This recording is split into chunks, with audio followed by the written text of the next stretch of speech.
우리 오늘 함께 은혜 받을 하나님의 말씀은 에스라서 3장 3절에서 7절입니다. 에스라서. 찾으시는 분들을 위해서, 성경 찾으시는 분들을 위해서 잠깐 제가 말씀을 드리면, 성경 약자에 보면은 좀 비슷한 글자가 많아요. 스가 에스라고, 스근 스가랴고, 습은 스바냐입니다. 헷갈리시겠죠? 시험에는 안 나옵니다. 네, 다 찾으신 줄 믿고 우리 한 목소리로 우리 합독하도록 하겠습니다. 무리가 모든 나라 백성들을 두려워하여 제단을 그 터에 세우고 그 위에서 아침 저녁으로 여호와께 번제를 드리며 기록된 규례대로 초막절을 지켜 번제를 매일 정수대로 날마다 드리고 그 후에는 항상 드리는 번제와 초하루와 여호와의 모든 거룩한 절기의 번제와 사람이 여호와께 기쁘게 드리는 예물을 드리되 일곱째 달 초하루부터 비로소 여호와께 번제를 드렸으나 그때의 여호와의 성전 지대는 미쳐놓지 못한지라. 이에 석수와 목수에게 돈을 주고 또 시돈 사람과 두론 사람에게 먹을 것과 마실 것과 기름을 주고 바사왕 고레스의 명령대로 백향목을 레바논에서 욥바 해변까지 운송하게 하였더라. 아멘. 할렐루야. 우리 함께 축복 나누겠습니다. 잘 오셨습니다. 정말 잘 오셨습니다. 축복하고 사랑합니다. 우리 오늘 감사절이니까 우리 감사합시다. 한 번 더 비전을 회복합시다. 네, 오늘 우리가 함께 은혜 받을 하나님 말씀의 제목은 감사와 비전입니다. 뭐라고요? 네. 벌써 추수감사절이 되었습니다. 우리가 맥추감사절 때 제가 드린 말씀을 혹시 기억하시는 분들 계십니까? 기억 못하시니 감사드립니다. 이러면 제가 내년에 한 번 더 똑같은 말씀을 네. 하나님께서 이스라엘 백성들에게 너희들은 반드시 1년에 3번 하나님 앞에 나와서 얼굴을 비춰라 라고 한 절기가 있었다 그랬습니다. 그렇죠? 그래서 그때는 초실절하고 칠칠절에 대한 말씀을 드렸습니다. 그리고 오늘은 어떤 말씀을 읽었어요? 초막절에 대한 말씀을 읽었어요. 자, 먼저 초실절이 있습니다. 초실은 말 그대로 처음 익은 열매를 뜻합니다. 열매를 거둔 게 감사해서 생긴 절기 같지만 처음에는 뭘로 시작했다 그랬습니까? 말씀 기억 안 하시니까 6월절에서부터 시작했다 그랬습니다. 6월절. 이스라엘이 애굽에서 해방돼서 자유를 얻은 날을 감사해서 기념하는 날이 바로 초실절이에요. 그래서 이 날이 6월절인데 6월절로 시작해서 가나안 땅에 들어가서 초실절로 시작했다라는 것입니다. 그래서 6월절이 양의 피로 죽음의 사자가 넘어갔던 그 사건을 기념한 날이라면 초실절은 약속의 땅에 들어가서 처음 익은 열매로 하나님께 감사를 드렸던 절기로 6월절과 초실절은 어떻다? 같은 절기다라고 말씀드렸습니다. 한 가지 더 말씀드리면 이스라엘이 어린 양의 피로 구원을 받았다면 우리는 예수 십자가의 흘린 피로 구원을 받은 줄 믿습니다. 이 구원은 누구에게나 허락된 사실이고 이 사실을 믿기만 하면 뭐를 받아요? 구원을 받습니다. 그리고 공교롭게 그 예수님께서 부활하신 시기가 언제라고 그랬어요? 6월절이다 그랬습니다. 그래서 구약의 6월절은 부활절로 연결이 되더라라는 것이죠. 그래서 6월절은 구원의 시작이자 새 생명의 은혜를 말하는 절기다. 그래서 우리가 이 지켜야 된다, 지키지 말아야 된다. 반드시 지켜야 되는데 무엇으로 지킵니까? 그날을 부활절로 지키잖아요, 우리가. 부활절과 연결된다. 그래서 우리가 부활절을 그래서 지키는 겁니다. 두 번째 절기는 칠칠절. 이날은 맥추절로 지킨다 말씀드렸습니다. 맥추절은 6월절, 그러니까 첫 열매를 드렸던 초실절부터 7주가 지난 다음 날. 그러니까 7 곱하기 7은 49, 플러스 1은 50이죠. 그래서 이 날을 50일 내는 날을 77절이다. 그래서 매우 직관적으로 이름을 지었다. 그렇게 말씀을 드린 기억이 있습니다. 그래서 맥추절인 77절도 이스라엘이 가나안 땅에 들어가면서 지키기 시작한 절기인데 공교롭게 이 날은 언제라 그랬습니까? 모세가 시내산에서 율법을 받은 날과 그 시기와 일치한다. 그렇게 말씀드렸어요. 이스라엘이 애굽에서 나온 후 50일이 지났을 무렵에 하나님께서 모세를 시내산으로 부르셔서 십계명을 주셨죠. 그래서 첫 번째 하나님께서 이스라엘에게 율법을 주신 날이기 때문에 우리가 맥주감사절을 지켜야 된다. 두 번째 맥주절이 또 어떤 거와 연결이 돼요? 오순절과 연결이 된다 그랬습니다. 오순절. 그러니까 6월절에서 50일 지나서 그래서 그러니까 10번, 5번이 10번 지났다. 그래서 오순절이다. 그래서 오순절이 우리에게 주시는 은혜는 무엇이냐? 완전수 7이 7번이 있다. 49일이 지난 다음 날, 7년째 안식, 50년의 희년, 이런 의미를 찾는 것보다는 예수님의 부활의 6월절이 지난 7주가 지난 그 다음 날 뭐가 있었느냐? 바로 마가의 다락방에서 성령이 불의 혀같이 우리에게 임하셨다라는데 그 의의가 있다라는 것입니다. 그래서 맥추감사절은 보리나 밀이나 보리를 수확해서 드려서 맥추다, 밀을 수확해서 맥추다 이것 따지지 말고 우리의 삶을 변화시키고 치유하고 회복하는 날, 바로 성령님을 사모하면서 그 능력을 우리가 소유하는 날이다. 이렇게 생각하시기를 축원을 드립니다. 그래서 우리가 그걸 뭘로 지킨다고요? 맥추감사절로 지킨다. 맥추감사절. 그리고 오늘 바로 초막절에 대한 말씀을 드리도록 하겠습니다. 그래서 지난 맥추감사절 시간에 초막절은 다음 이 시간에 제가 그렇게 말씀드린 기억이 있어요. 자, 우리 신명기 16장 13절을 한번 함께 읽어보도록 하겠습니다. 시작. 너희 타작 마당과 포도주 틀에 소출을 거두어 들인 후에 이래 동안 초막절을 지킬 것이요. 아멘. 자, 이 사람들 한번 절기 시작하면 대부분 며칠씩 드렸어요? 7일, 이래 동안 그렇게 드렸어요. 우리가 묵상해야 될 세 번째 순례절기는 바로 초막절입니다. 초막절은 장막절이라고 하기도 하고 그 다음에 수장절이라고 하기도 합니다. 이 세 개가 다 같은 말입니다. 초막절, 장막절, 수장절. 초막절을 장막절이라고 하는 건 이스라엘 백성이 광야 40년 동안 뭐를 짓고 지냈다고요? 천막을 짓고 지냈다. 그래서 초막절, 장막절 이렇게 같은 의미로 쓰는 겁니다. 자, 그리고 이때는 유대인들이 7일 동안 집 밖이나 옥상 등에 수카라고 하는 천막을 지어요. 천막을 지어가지고 일주일 동안 이렇게 생활하는데 이들이 만든 이 초막의 특징은 뭐냐면 이제 그 나무로 이제 대를 세우고 이제 천을 둘렀어요. 그러니까 위가 뚫렸을까요? 안 뚫렸을까요? 뚫렸어요. 그래서 그 위를 그냥 살짝 그냥 나뭇잎 같은 걸로 덮어두면서 그 안에서 누워서 하늘을 바라보면서 하나님께서 우리를 지켜주셨던 40년간 우리 조상을 지켜줬던 그 은혜를 되새기는 그러한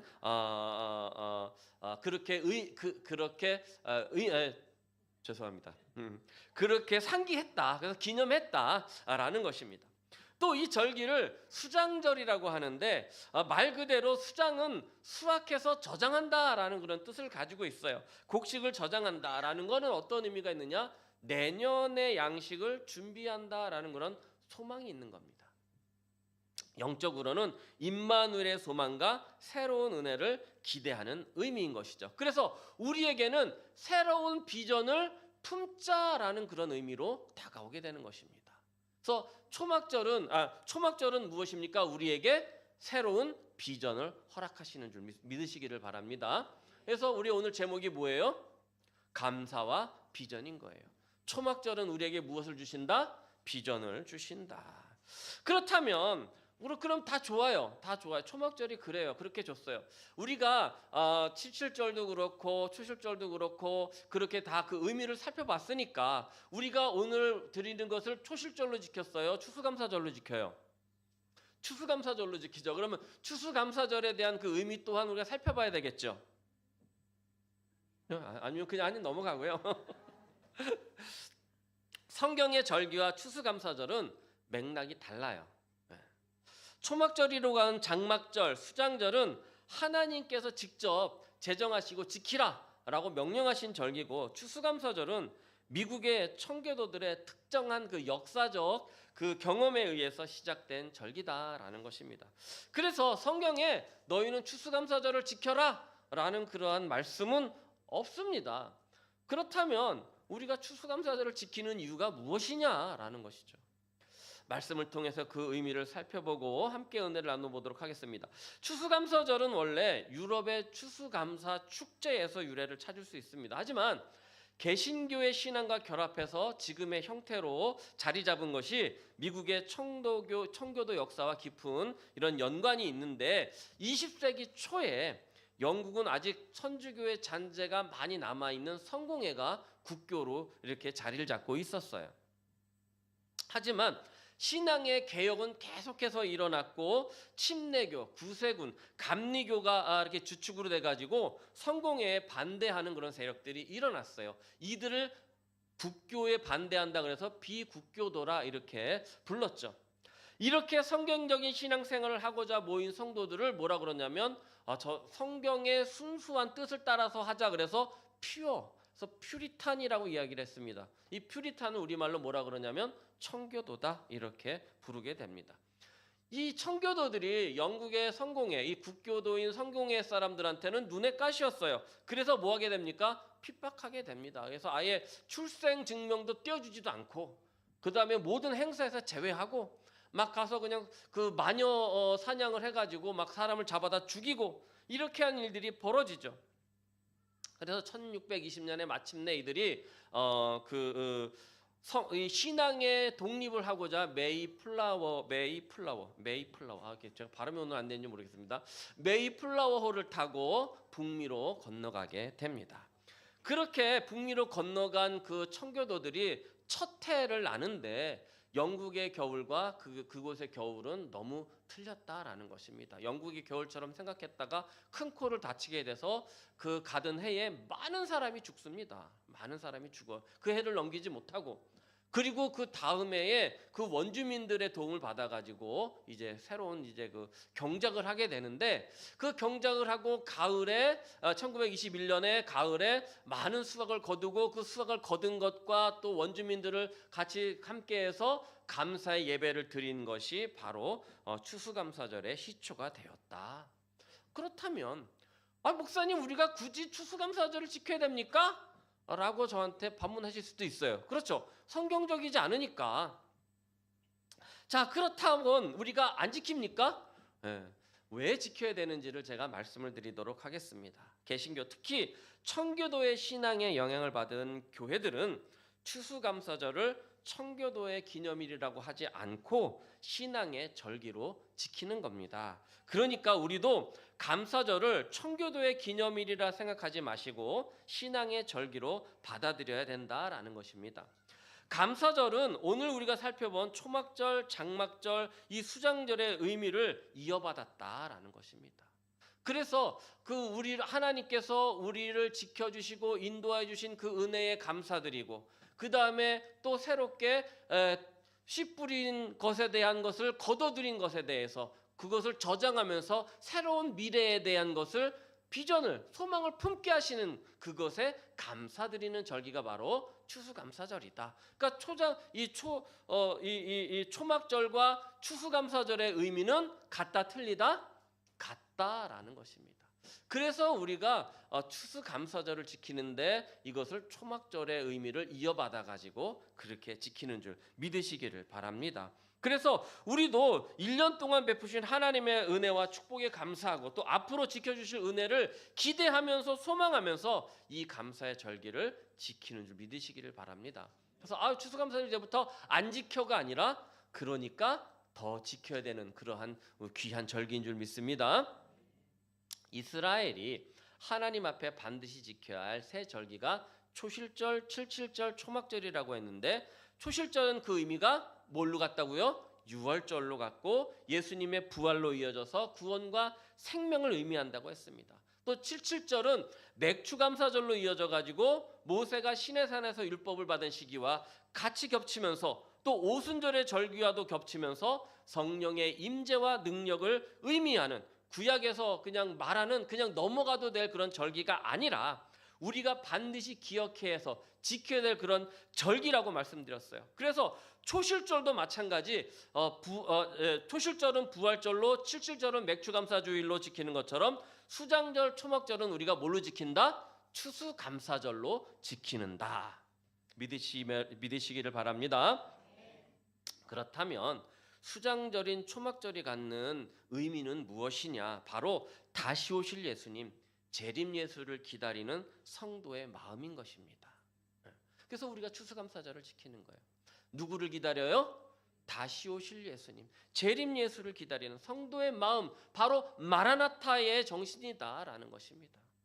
아멘. 주 예수여 어서 오시옵소서. 초막절은 그래서 종말론의 완성인 하나님과의 그 영원한 연합, 이것을 의미하는 것입니다. 우리의 소망입니다. 초막은 이스라엘이 광야에서 거했던 임시 거처잖아요. 그렇지만 우리는 이제 하나님과 연합하면서 어떻게 해요? 영원한 새하늘과 새 땅에 온전하게 입성하게 되는 줄 믿으시기를 바랍니다. 그렇기 때문에 우리는 영원한 나라를 바라봐야 된다라는 것입니다. 우리 오늘 본문 3장 3절부터 6절까지 한번 다시 읽어보도록 하겠습니다. 다 같이 시작. 무리가 모든 나라 백성을 두려워하여 제단을 그 터에 세우고 그 위에 아침 저녁으로 여호와께 번제를 드리며 기록된 규례대로 초막절을 지켜 번제를 매일 정수대로 날마다 드리고 그 후에는 항상 드리는 번제와 초하루와 여호와의 모든 거룩한 절기의 번제와 사람이 여호와께 기쁘게 드리는 예물을 드렸다라고 말씀합니다. 에스라 3장은 바벨론 포로에서 돌아온 이스라엘 백성이 무너진 성전을 짓기 전에 먼저 무엇을 했느냐? 바로 성전 짓기 전에 그들은 제단부터 회복했다라는 것입니다. 왜냐하면 제단은 예배의 중심이었고 하나님과의 관계가 회복되어야 모든 것이 회복된다 라고 믿었기 때문에 그들은 바로 그렇게 예배를 회복하고 성전을 짓기를 원했다라는 것입니다. 이들은 하나님과의 관계를 회복하면서 자신들의 나라를 세우기를 소망했지만 우리는 영원한 하나님의 나라를 소망하면서 우리의 비전을 회복해야 될 줄 믿습니다. 우리가 발딛고 사는 이 세상의 삶, 우리가 가진 모든 물질과 지위는 영원한 것이 아니죠. 그것들을 곧 걷어내야 될 임시 장막과 같은 거다라는 것입니다. 그렇다면 우리는 무엇을 생각해야 되느냐? 이제 우리는 어디에 투자를 할 것이냐? 지금 우리가 누리는 것들이 임시라면 우리는 어디에 투자를 할 것이냐? 영원한 것에 투자를 해야 된다라는 것입니다. 그럼 그 영원한 것이 무엇입니까? 주식입니까? 코인입니까? 자녀들의 앞날입니까? 아니다라는 것입니다. 우리나라 부모님들 자녀를 위해서 희생하는 것 참 귀하고 정말 숭고하다고 세상이 다 알고 있습니다. 하지만 가장 가난한 나라라는 오명을 쓰고 있지 않습니까? 그러므로 우리는 영원하지 않을 이 땅의 안락함의 마음을 뺏겨서는 안 될 줄 믿습니다. 그래서 영원한 가치를 바라볼 수 있는 우리 비전과 소망을 품어야 될 줄 믿습니다. 그래서 우리는 영원한 것을 사모하고 그 하늘나라에 소망을 두는 저와 여러분들이 되시기를 축원을 드립니다. 자, 그래서 그다음 두 번째로 우리는 하나님과의 영원한 연합을 바라봐야 된다라는 것입니다. 추수감사주일에 우리가 품어야 될 비전은 먼저 무엇이다? 영원한 나라를 바라보고 또 그 안에서 하나님과의 영원한 연합을 바라봐야 된다라는 것입니다. 우리 계시록 2장 3절 4절에 있는 말씀을 함께 읽어보도록 하겠습니다. 다 같이 시작.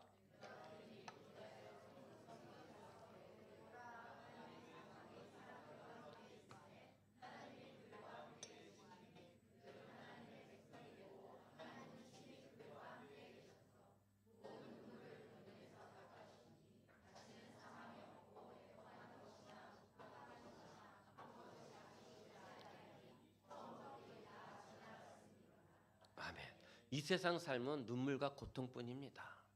하지만 하나님께서 뭐라고 말씀하셨습니까? 그때에는 그 고통과 눈물을 닦아주시겠다. 내가 너와 함께 하겠다라고 그렇게 말씀하시는 줄 믿습니다. 그래서 우리는 무엇을 품어야 돼요? 무슨 소망? 하나님과 영원히 연합할 소망을 품어야 된다라는 것입니다. 마지막으로 어떤 소망을 품어야 되느냐? 주신 사명을 완수하려는 비전을 품어야 됩니다. 우리 말씀 보시겠습니다. 출애굽기 23장 16절입니다. 시작. 맥추절을 지키라. 이는 내가 수고하여 밭에 뿌린 것의 첫 열매를 거둠이니라. 수장절을 지키라. 이는 내가 수고하여 이룬 것을 연말에 밭에서부터 거두어 저장함이니라. 아멘. 수장절을 지키는데 왜 지키느냐? 내가 수고하여 이룬 것을, 내가 수고하여 어떻게 한 것을? 이룬 것을, 하나님께서 우리에게 주신 사명, 우리에게 주신 소명을 어떻게 해야 된다? 이루어야 된다라는 것입니다. 이것을 어떻게 해요? 하나님의 저장 창고에 거두어 드리는 것입니다. 하나님의 그 창고, 우리를 위해서 예배해 주신 그 영원한 집에 우리가 드리는 것이 바로 추수감사절의 정신인 줄 믿으시기를 바랍니다. 그래서 주신 소명, 나에게 주신 소명이 무엇인지, 하나님께서 나에게 준 사명이 무엇인지 우리는 다시 돌아보면서 내게 주신 것을, 그 거둔 것을, 이룬 것을 거두어 드리고 저장할 수 있기를 축원을 드립니다. 요한복음 7장 2절을 보니까 예수님도 명절을 지키기 위해서 그렇게 올라가신 것을 볼 수가 있어요. 그 올라가시면서 요한복음 7장 37절 38절에 이렇게 말씀합니다. 명절이 끝날 곧 큰 날에 예수께서 서서 외쳐 이르시되 누구든지 목마르거든 내게로 와서 마시라. 38절 다 같이 시작. 나를 믿는 자는 성경의 이름같이 그 배에서, 아멘. 우리에게 주신 그 사명과 소명이 무엇입니까? 가장 궁극적인 사명과 소명은 바로 영원한 나라를 전파하라는 것입니다. 하나님의 나라를 선포하라는 것입니다. 사랑하는 성도 여러분, 맥추절부터 시작한 절기와 감사, 그 다음에 절기와 은혜, 그리고 감사의 비전에 대한 말씀을 마무리하도록 하겠습니다. 곡식을 거두어 드리는 수장절의 감사와 추수감사절의 그 의미와 우리 비전을 제가 정의를 하자면 영원한 나라를 바라보는 나그네의 삶이다라고 말씀드릴 수 있겠습니다. 우리는 그 나그네 같은 삶 속에서 하나님의 은혜를 누려야 될 줄 믿습니다. 또 감사를 넘치게 될 줄 믿습니다. 또 비전을 품어야 될 줄 믿습니다. 그냥 우리가 스치듯 지나쳤던 그런 절기들이지만 그 의미와 은혜를 다시 새기니 감사요. 또 그 안에 소망이 있으니 우리는 영원한 나라에서 하나님과 연합할 비전을 품을 수 있는 줄 믿습니다. 이제 우리의 거처는 잠시 잠깐 머물다 갈 세상이 아닌 하나님의 나라인 줄 믿습니다. 그 주님의 품 안입니다. 그래서 우리 소망은 다시 오실 예수님과 또 함께 들어갈 하나님 나라에서 온전히 실현될 줄 믿습니다. 이 궁극적인 비전을 확고히 붙잡으시고 순례자로, 나그네로 이 세상에서도 기쁨과 소망, 감사와 은혜가 넘치는 삶을 사시기를 주님의 이름으로 축원을 드립니다.